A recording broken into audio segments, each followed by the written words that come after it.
Praise the lord. నిరీక్షణ కర్తయగు యేసు క్రీస్తు ప్రభుల వారి పరిశుద్ధ నామములో మీకు రక్షణ ఆనందము, ఆత్మాభిషేకము, ఆత్మానందమును అనుభవించుదురుగాక.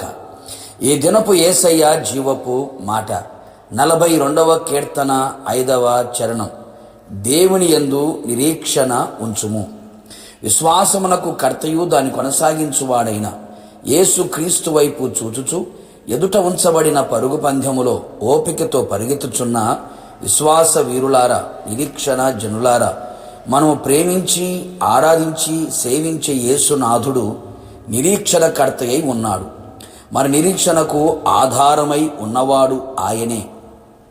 ఈ ఆత్మీయ యాత్రలో సిలువను మోయిచు ఆయనను మనము వెంబడించుచు ఆయన ఉన్న స్థలములో మనము ఉండుటకు మనమందరము నిరీక్షణ గలవారమై ఉండవలెను.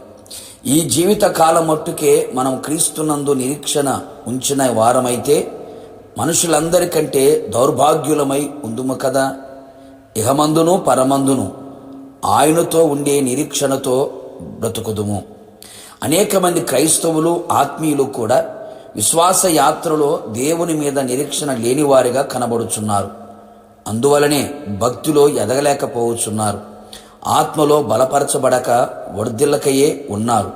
సంపూర్ణ భక్తి చెయ్యలేకపోవచ్చు. సాధారణముగా భక్తిలో కొనసాగుచు ఉన్నారు.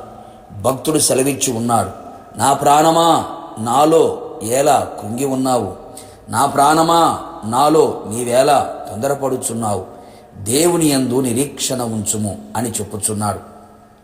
నా దేవుని బిడ్డ, నీ ప్రాణము కూడా కృంగిపోయి ఉన్నదా? తొందరపడుచున్నదా?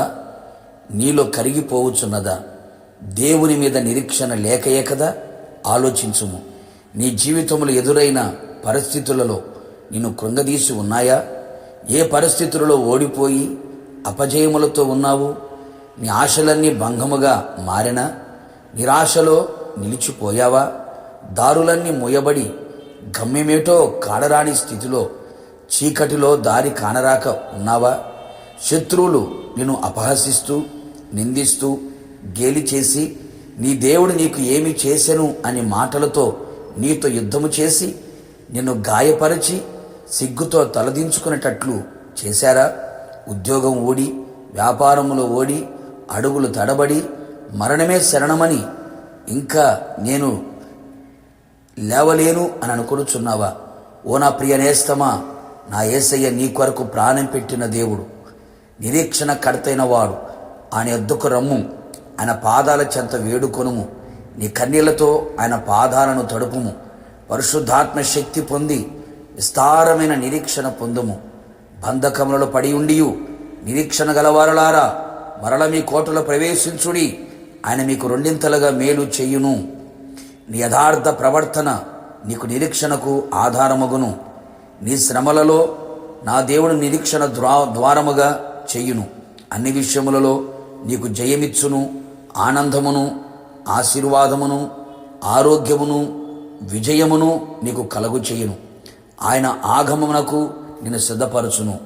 ఆయన యందు నిరీక్షణ పెట్టుకొనిన వాడు సిగ్గుపడడు. ప్రార్థన. పరిశుద్ధతలో మహనీయుడైన యేసయ్య, నీ పరిశుద్ధమైన పాదములకి కృతజ్ఞతాస్తుతులు చెల్లించుచు ఉన్నాం.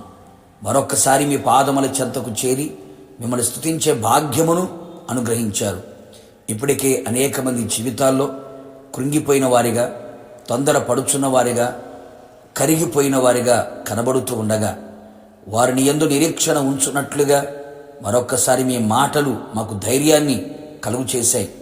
నిరీక్షణ కోల్పోయిన జనమునకు మరలా నిరీక్షణ కర్తగా మీరు నిలిచి ఉండి వారికి తోడుగా ఉండి వారిలో విస్తారమైన నిరీక్షణ కలుగునట్లుగా మీ ఆత్మశక్తితో నింపండి ప్రభా. మీకు స్తోత్రం. బంధకముల పడి ఉండి నిరీక్షణ కలిగిన వారలారా, మరల మీ కోటలో ప్రవేశించుడి, మీకు రెండింతల మేలు చేయుదురని వాగ్దానం చేశారు.